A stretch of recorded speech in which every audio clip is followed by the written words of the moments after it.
그날 저는 친구 남편 품에 조용히 녹아들고 있었습니다. 모든 게 천천히, 그러나 분명하게 무너지고 있었죠.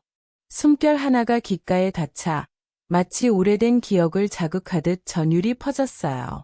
잊고 지내던 무언가가 살아나는 소리가 들렸고 그 감각은 온몸을 천천히 적셔왔습니다. 그의 시선은 얼음장 같은 일상에 불을 지폈고 차가운 와인 잔 사이로 흐른 온기마저 짜릿하게 느껴졌어요.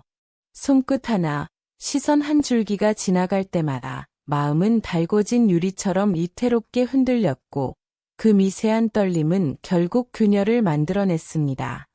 말없이 가까워진 거리, 그리고 공기를 데우는 정적. 그 방 안에서 우리는 어떤 허락도 없이 서로를 탐색하고 있었어요. 몸보다 감정이 먼저 풀렸고 생각보다 본능이 먼저 움직였죠. 부딪히는 숨결의 이성이 말라붙고 감각은 새롭게 살아났어요. 그건 충동이 아니라 오랜 시간 쌓여온 균열 속으로 흘러든 물 같았어요.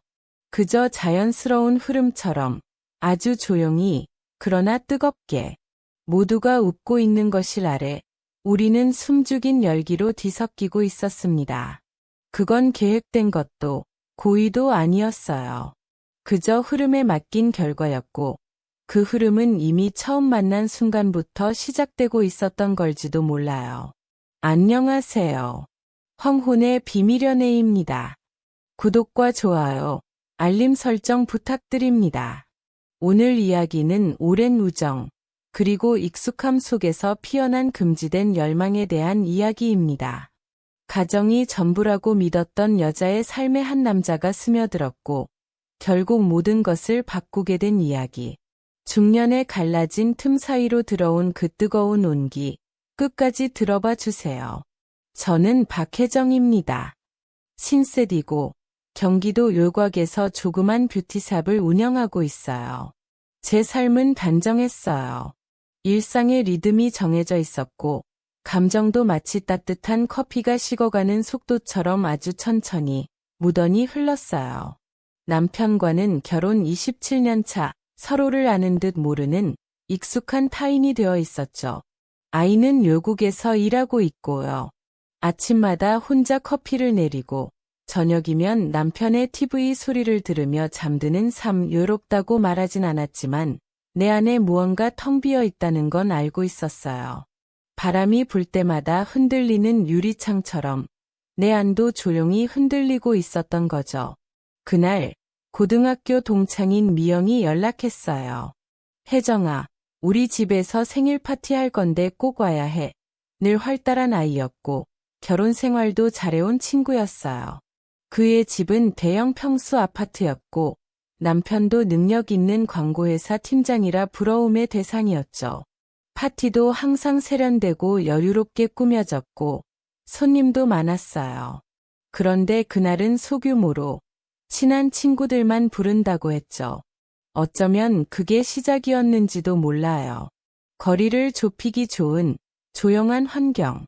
파티 당일 저는 평소보다 더 신경 써서 옷을 골랐고 메이크업도 정성껏 했어요. 평소엔 무채색 립스틱만 바르던 제가 그날은 와인빛 립스틱을 발랐어요. 마음속에선 괜히 들떠있나 싶었지만 거울 속 제 모습이 오랜만에 여자로 보였거든요.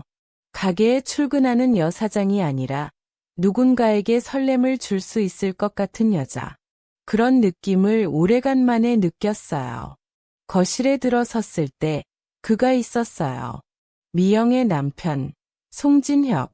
몇 번 스쳐보긴 했지만 마른 거에 안 나눴던 사이였죠. 그런데 그날은 달랐어요. 눈빛이 달랐고 웃음이 따뜻했고 말투가 부드러웠어요. 낯선 듯 익숙한, 무심한 듯 깊은 시선. 특히나 와인을 따라줄 때 그의 손끝이 제 잔에 머무는 시간이 이상하게 길게 느껴졌죠. 혜정 씨, 오늘 화장 참 잘 어울리시네요. 그 한마디에 제 속에서 무언가가 스르르 무너지기 시작했어요. 가볍게 말한 칭찬 한마디였을 뿐인데 제 안에선 오래도록 잠들어 있던 무언가가 깨어나는 느낌이었죠. 제 시선은 자꾸 그에게 향했고 입가엔 이유 없는 미소가 맴돌았어요. 저는 알고 있었죠. 이건 위험한 감정이라는 걸.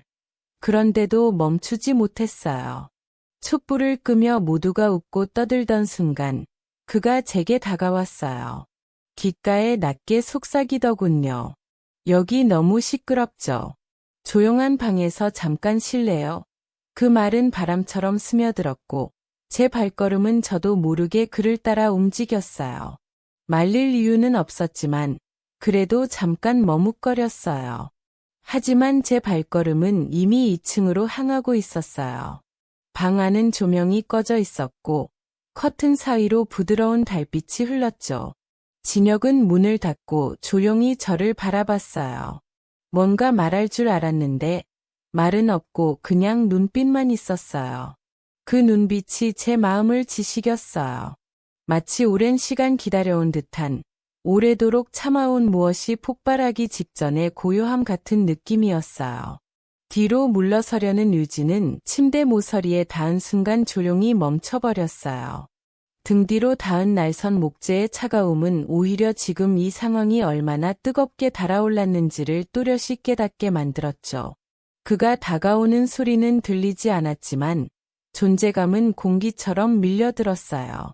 머리카락을 정리하듯 다정히 스치는 손끝 하나에 심장이 고장난 메트로놈처럼 두근거렸고 감각은 점점 맨살처럼 예민해졌어요. 말은 해야 했죠.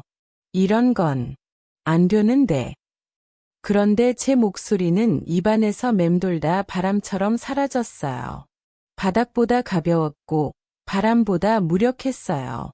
그는 웃으며 아주 조용히 물었어요. 그럼 멈출까요? 그 말엔 나를 흔드는 강요도 끌어당기는 유혹도 없었어요. 오히려 모든 선택을 내 손에 쥐어주는 듯한 무심한 기다림. 하지만 그 기다림 속에는 오랜 시간을 견디며 준비된 열기가 조용히 숨어 있었죠. 그 침묵 속에서 저는 이미 스스로를 허락하고 있었어요. 전 대답하지 않았어요. 대신 눈을 감았고 그 순간 그의 온기가 다가왔어요. 달빛 아래서 조용히 시작됐고 시간이 흐를수록 더욱 짙어졌어요. 온몸은 와인처럼 따뜻해졌고 머릿속은 빈잔처럼 텅 비어갔어요. 유부의 소리는 점점 멀어지고 단지 그와 나 둘만이 그 공간에 남아 있었어요. 긴장과 갈망, 두려움과 기대가 엉켜 전 무너졌어요. 진혁은 조심스러웠고 그러나 분명했어요. 제가 멈추지 않는 걸 보며 자신도 멈추지 않았죠. 그날 밤 우리는 아무 말 없이 서로를 받아들였어요. 누군가의 남편이라는 사실, 친구의 남자라는 현실, 모두가 거짓말처럼 사라졌어요. 그저 한 여자가 한 남자에게 무너진 밤이었어요. 그리고 전 다시는 예전의 내가 아니었어요. 그날 이후 전 스스로를 이해할 수 없었어요. 집에 돌아왔을 땐 남편은 소파에서 졸고 있었어요. 아무것도 모르는 얼굴로. 전 화장실에 들어가 거울을 봤어요. 제 얼굴엔 생기가 돌고 있었고 이상하게 눈빛이 달라져 있었죠. 욕조에 몸을 담갔지만 그 감각은 씻겨 내려가지 않았어요. 물에 젖은 피부 위로도 아직도 그의 온기가 남아 있었어요. 며칠 뒤 미영이 단체 사진을 보내왔어요. 고마워. 너무 즐거운 날이었어. 해맑은 메시지에 전 차마 대답을 할 수 없었죠. 그런데 그날 밤 진혁에게서 메시지가 왔어요. 잠깐 얼굴 볼 수 있을까요? 전 답장을 하지 않았어요. 하지만 남편의 무심한 숨소리가 들리는 침실, 그 공허한 공간 속에서 결국 전 그에게 시간을 정해 보냈어요. 내일 오후 2시. 그때 봐요. 그 후로 우리는 몇 번이고 만났어요. 대화는 점점 줄어들었고 말 대신 손짓과 눈빛이 더 많은 걸 이야기했죠. 카페 구석, 커튼 아래 햇살이 비스듬히 떨어지는 자리에 앉아 있으면 진혁은 말없이 제 손등을 쓰다듬었어요. 그 움직임은 천천히, 그러나 도망갈 틈을 주지 않는 리듬으로 이어졌고, 제 안에서 무언가가 차츰 차올랐죠. 엘리베이터 안에서 그는 아무 말 없이 고개를 기울였고, 그 숨결은 제 귓가를 훌듯 지나갔어요. 그 짧은 순간이 지나고 나면 저는 혼자 남은 것처럼 숨을 몰아쉬었죠. 사람들이 북적이는 공간 속에서도 우리는 마치 서로만 볼 수 있는 안개 속에 서 있었어요. 아무도 눈치채지 못한 틈 속에서 우리는 마음의 덮개를 조금씩 벗기며 더 깊이 스며들었어요.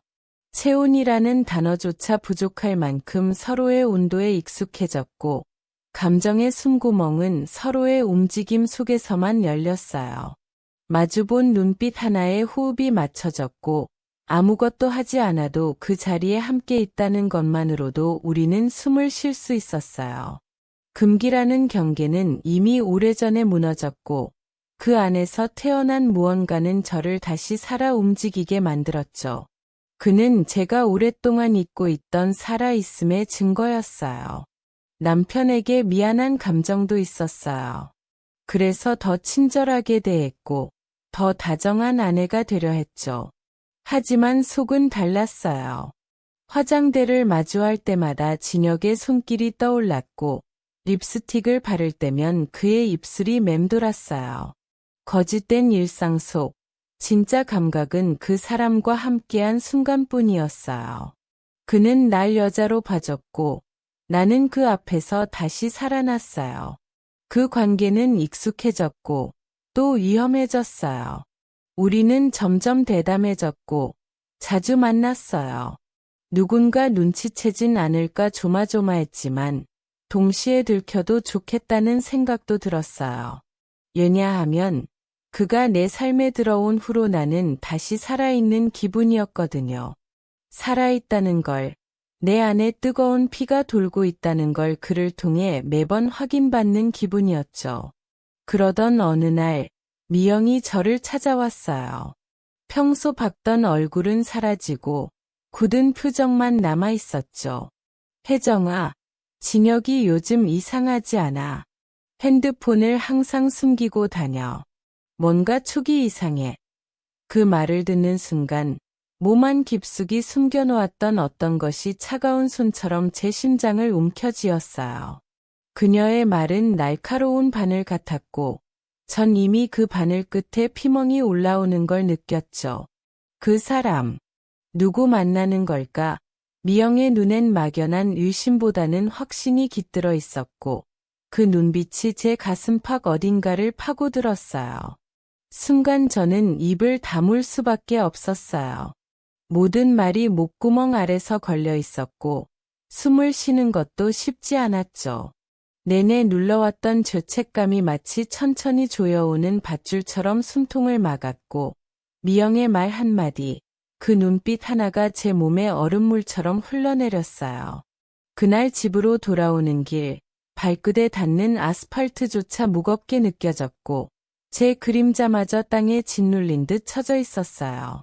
뼛속 깊이 후회가 번져갔고 제 감정은 그날따라 한없이 무겁게 가라앉고 있었어요. 며칠 후 진혁에게서 온 건 단 하나의 메시지였어요.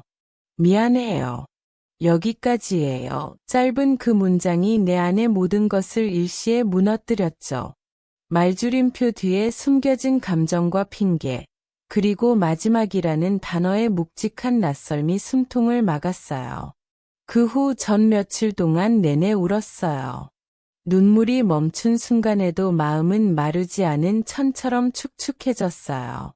사랑도 잃었고 나 자신마저 잃은 것 같았어요. 거울을 마주했을 땐 더는 예전의 제가 아니었어요. 색을 잃은 얼굴과 무너진 눈빛, 립스틱조차 손이 가지 않았어요. 거울 속에서 저를 바라보는 그 낯선 얼굴이 견딜 수 없을 만큼 무기력했고 결국 뷰티샵도 접었어요. 매일 아침 화장하며 다듬던 그 얼굴이 더는 숨겨야 할 이유조차 없다고 느껴졌거든요. 거울 앞에 선다는 건 제가 다시 그날을 마주해야 한다는 뜻이었으니까요. 지금은 혼자 살고 있어요. 아침엔 혼자 차를 마시고 저녁엔 창밖을 바라보며 시간을 보내요. 그 사람의 향기나 온기가 떠오를 때마다 눈을 감아요. 아직도 가끔은 생각나요. 그날 밤, 그 방 안, 초가 녹듯 천천히 무너졌던 제 마음. 사랑은 없어요. 하지만 그 입술만은 아직 제 안에서 지워지지 않네요. 황혼의 비밀 연애였습니다. 구독과 좋아요 알림 설정 부탁드립니다. 감사합니다.